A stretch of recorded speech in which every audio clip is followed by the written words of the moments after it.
Okay, Daniel would like to make a quick point, and I think we have time for one more question. Very briefly on the gentleman's question about suing on hate speech in the Quran. There's a very interesting book, the Calcutta Quran Petition, involving a suit years ago in India by some Hindus, I believe, against the Quran, alleging essentially what you said. The suit was dismissed on technical grounds having to do with time delay, but I urge you to Google it when you get home. Okay, it's 1:37. We have 3 minutes for one final question and answer. How about the fellow right here in the front? Thank you very much. There was a suggestion made that there have been no cases relating, I guess, to radical Islamic statements. And perhaps Mr. Murray might want to comment on this, at the very least look into it. An attempt was made by Monsieur Marc Lebouy in Quebec of the website Point de Bascule, who complained to the Canadian Human Rights Commission within the last year or so about a imam, whom I can only describe as rabid, who had an electronic book out that took apart every conceivable species of humanity, gays, lesbians, females, you name it, except, of course, radical Muslims, and complained to the Canadian Human Rights Commission.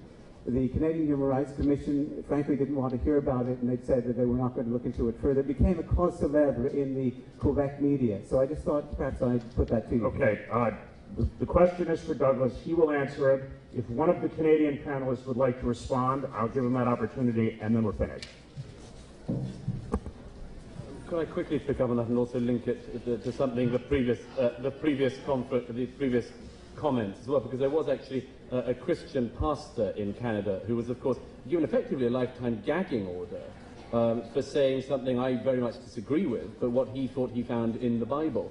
Of course that would not happen with a Muslim in the same situation. Of course it wouldn't. And this comes back to just quickly to the point I made before, which is that what you see in the current setup of such anti-democratic institutions as the Canadian tribunals, what you see in these institutions is the definition of what Anacharsis described as a bad law, which is a law that is strong enough to hold the weak, but too weak to detain the strong.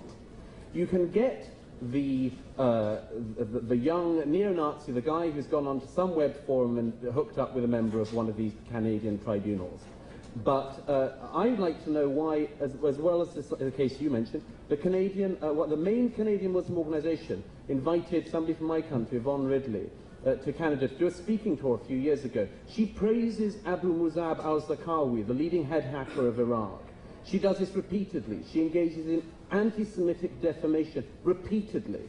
Why is it we know with certainty that the Canadian tribunals will not go after her or the group that invited them? For one very good reason, which is one of the primary things of our age, which is that in the multicultural sensitivity melting pot, the thing that trumps everything is Islam. It used to be race, now it is Islam. And if a Muslim can say they are offended, it doesn't matter whether it's true or not. If I say I don't like something in the Quran and they say that they think that's offensive to their religion, I have no defense in truth in the Canadian courts. This is a monstrosity and it has to be pushed back against. Okay, would somebody like to defend the multicultural sensitivity melting pot? You want to speak? What's that? Okay, Marvin, and then we're done.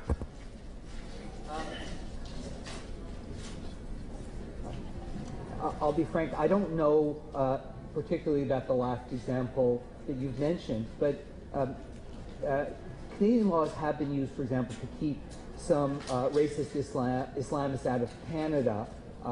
There was even a black Muslim, an anti-Semitic black Muslim from the States who was in the last 2 or 3 years kept out of Canada because of fear that he was a hate propagandist. But the answer may well be the other side, which is that these people should be brought before the law if they're promoting hatred in Canada, because it is a pressing concern, because of the Islamist calls for genocide, for murder of Jews, things like that. That kind of thing is precisely what these laws should be using, and to the extent that they're not being used that way, then it's wrong. And you're right, if there is a lack of political will, that's something that has to change. But that doesn't mean, just as the libel laws have been misused and have to be reformed, similarly, hate laws which have been effective in the past can be and should be made to be effective to deal with this kind of hatred as well. Okay, Erwin has asked me for 30 seconds. Since he was under his time, I'm going to allow it, but since we are over even our postponed time, I'm actually going to be running the clock this time. Erwin. Yeah, I just want to bring it back to the initial thematic reference of the day, and even my own remarks.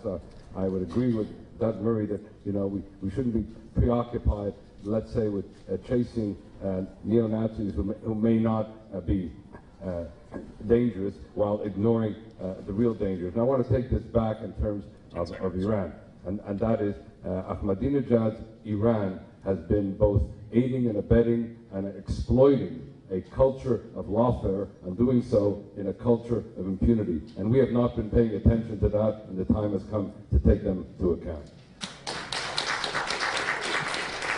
On that cheery note, thank you very much for coming, and the next panel is to begin at 1:50. I'd like to urge the panelists in the next panel to move in this direction so that we can keep the trains running on time here.